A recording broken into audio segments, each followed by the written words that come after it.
வந்து எல்லா விஷயத்தையும் வந்து நம்ம என்ன பண்ணுறாங்க, கங்கா கிட்ட சொல்லிடுறாங்க.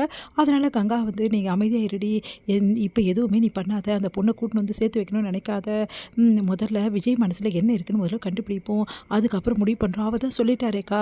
அவர் சொன்னா அது நிஜமாயிடுமா? அவர் விளையாட்டு கூட சொல்லியிருக்கலாம். அதெல்லாம் நீ பெரிய விஷயமா எடுத்துக்கினீன்னா வேலைக்கு ஆவாது. இது உன் வாழ்க்கைடி. எல்லாம் பார்த்து தான் முடிவு பண்ணணும். சும்மா வந்து எடுத்துன்னு கவுத்துன்னு முடிவு பண்ண முடியாது. அதுக்கு தான்க்கா உன்கிட்ட நான் சொல்றேன். என்ன பண்ணுறதுன்னு எனக்கு புரியலக்கா. 2 நாளா நான் பட்ட அவஸ்தை எனக்கு மட்டும் தான்க்கா தெரியும். எனக்கு ஒண்ணுமே புரியலக்கா. என்ன நடக்குதுன்னே தெரியல. இதில வேற நடுவுல வந்து வந்து அவ வேற தொல்ல குடுக்குறா அந்த ராகினி. அந்த ராகினிக்கு இருக்குடி. அவள சும்மா விடுவேன்னு நெனச்சுட்டு இருக்காளா? வேணாக்கா. இப்ப எதுவும் பிரச்சனை பண்ண வேணாம். ஏன்னா உடனே வந்து அவ நம்ம பிரச்சனை பண்ணா போயிட்டு அவர்கிட்ட சொல்லிட்டான்னா பெரிய பிரச்சனையாகும். அதுக்கு தாண்டி பார்க்குறேன். ஆனா இருக்குடி அவளுக்கு. நான் வச்சிருக்கேன் அவளுக்கு. நீ கவலைப்படாத அப்டின்றாங்க. சரிக்கா இப்ப என்னதான்க்கா பண்ணலாம்? ஏதாவது ஒரு வேலை சொல்லுக்கா அப்டின்னோனே, நான் சொல்றத கேளு. விஜய் மனசுல என்ன இருக்குன்னு முதல்ல கண்டுபிடி. அதுக்கு விஜய்க்கு கிட்ட என்ன இருக்குன்னு நீ கண்டுபிடிக்க ஏதாவது ஒரு ஐடியா பண்ணியே ஆகணும். அவர் மனசில் இருக்கிறத முழுமையாக உன்கிட்ட சொன்னால் மட்டும்தான் இந்த பிரச்சனைக்கு தீர்வு கிடைக்கும். வெண்ணிலாவோட நீ தான் முக்கியம்னு சொல்லிட்டு அவர் வாயாலே அவர் சொல்லணும்.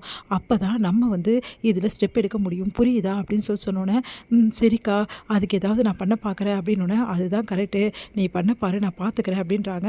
சரிக்கான்னு சொல்லிட்டு மனசு கஷ்டத்தோடய காவேரி அங்கேருந்து கிளம்புறாங்க. இங்கே வந்து விஜய் வந்து காவேரி வராதால ரொம்ப டென்ஷனாக இருக்கார். ஃபோன் பண்ணி பார்த்தோன்னே காவேரி வந்து எடுக்கவே எடுக்கல. என்ன தான் நினச்சிட்டு இருக்கா? காலையிலே நான் சொல்லிட்டு தான் போனேன். ஏன் காவேரி இப்படி இருக்கான்னு ஒன்றுமே புரியல தாத்தா எனக்கு அப்படின்னோடனே, உடனே தாத்தா வந்து சொல்கிறாரு, என்னப்பா என்ன ஆச்சு அப்படின்றாரு. இல்லை தாத்தா 2 நாளாகவே காவேரி வந்து முகமே சரியில்லை, ஒரு மாதிரி வாட்டமாக இருந்தா அப்படின்னா, அதான் எனக்கு தெரியுமே எதுக்காக அவள் இப்படி இருந்தான்னு சொல்லிட்டு அப்படின்னு ராகினி பார்த்துட்ருக்காங்க.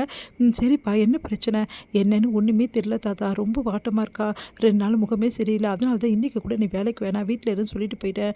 அப்போ கூட வந்து பார்க்குறேன் வீட்டில் இல்லை தாத்தா, எனக்கு ரொம்ப கஷ்டமாக இருக்குது தாத்தா. காவேரி என்ன பண்ணுறா, அவளுக்கு என்ன பிரச்சனை எனக்கு ஒன்றுமே புரியல தாத்தா அப்படின்னு சொல்லிட்டு டென்ஷன் ஆகாதப்பா, ஃபோன் பண்ணி பாருப்பா அப்படின்னோடனே, ஃபோன் பண்ணி பார்க்குறேன் எடுக்கல தாத்தா அப்படின்னோடனே, ரொம்ப சரிப்பா உங்கள் அம்மா வீட்டுக்கு தான்ப்பா போயிருப்பா அப்படின்னோடனே, இல்லை தாத்தா 2-3 நாளாக உங்கள் அக்கா கூட தான் இருக்கா, நான் போய் என்னென்னு பார்த்துட்டு வரேன் அப்படின்னு சொல்லிட்டு கிளம்புறாரு. இங்கே வந்து நேராக வந்து என்ன பண்ணுறாரு, நம்ம கங்காவை பார்க்க வராரு. உடனே கங்கா கிட்ட சிஸ்டர் ஒரு நிமிஷம் உங்ககிட்ட கொஞ்சம் பேசணும் அப்படின்னோடனே, சொல்லுங்கள் அப்படின்னு சொல்லிட்டு சொல்கிறாங்க. இல்லை காவேரி இங்கே வந்தாளா அப்படின்னோடனே அப்படியே யோசிக்கிறாங்க.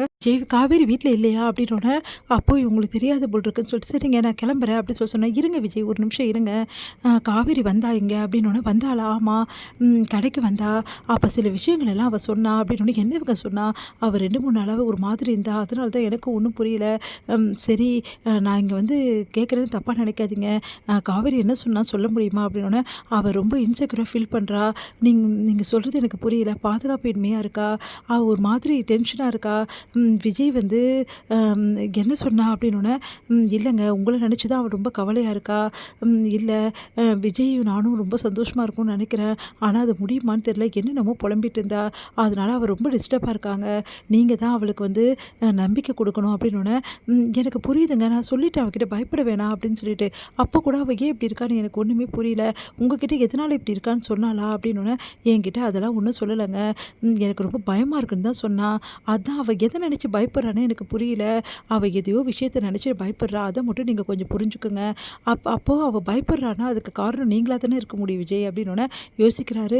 நீங்கள் சொல்கிறதும் கரெக்டு தான் அப்படின்னு சொல்லிட்டு, சரி அது என்ன பயம் நீங்கள் தான் பார்க்கணும், நீங்கள் தானே ஒரு புருஷன், அப்போ பொண்டாட்டிக்கு என்ன பிரச்சனை நீங்கள் தானே பார்க்கணும் அப்படின்னோடனே, எனக்கு புரியுதுங்க, நானும் அவகிட்ட நிறைய விஷயம் கேட்டு பார்த்துட்டு அவனை சொல்ல மாட்டேங்கிறா, சொல்லலைனாலும் மனசை புரிஞ்சுக்கணும், புருஷன் புரிஞ்சுப்பாருன்ற நம்பிக்கையில் தானே ஒவ்வொரு பொண்டாட்டியும் வந்து குடும்பம் நடத்திட்டுருக்காங்க அப்படின்னோடனே, எனக்கு புரியுதுங்க, நான் அவகிட்ட பேசி பார்க்குறேன், இப்போ அவள் எங்கே போயிருக்கானே தெரியல, ஏன்னா வீட்டுக்கும் இன்னும் வரல அப்படின்னு, வீட்டுக்கு வரலையா, காவேரி என்ன முடிவு பண்ணியிருக்கான்னு தெரியலையே, நம்மக்கிட்ட சொல்லாமல் கொள்ளாமல் என்ன முடிவு பண்ணாலோ அப்படின்னு சொல்லிட்டு கங்கா பதைக்கிறாங்க.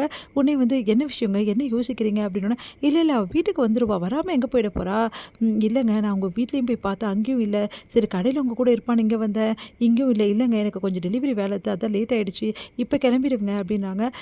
சரிங்க வேறு எங்கே போயிருப்பான்னு உங்களுக்கு ஏதாவது சொல்ல முடியுமா அப்படின்னோடனே, வேறு எங்கே போயிருக்க சான்சஸ் இல்லை, அவள் வீட்டுக்கு தான் வந்திருக்கணும், இல்லை யாராவது ஃப்ரெண்டை பார்க்க போயிருக்காளா என்னன்னு தெரியலையே, சரிங்க நான் பார்க்குறேன் அவளுக்கு ஃபோன் பண்ணி பார்க்குறேன், இல்லைங்க நான் ஃபோன் பண்ணி பார்த்துட்டேன் ஃபோன் எடுக்க மாட்டேங்கிறேன், சரி பரவாயில்ல நீங்கள் பயப்படாதீங்க, நான் அவளை எங்கே இருந்தாலும் நான் போய் எப்படியாவது கூட்டிகிட்டு வந்துடுறேன் அப்படின்னு சொல்லிட்டு விஜய் கிளம்புறாரு. யோசிக்கிறாங்க அங்கே.